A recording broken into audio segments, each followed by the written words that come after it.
సృష్టికర్త ఒక బ్రహ్మ, అతనిని సృష్టించినదొక అమ్మ.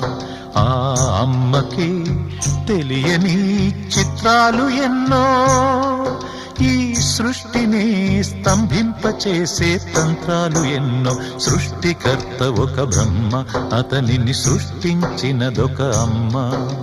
సృష్టికర్త ఒక బ్రహ్మ, అతనిని సృష్టించినదొక అమ్మ.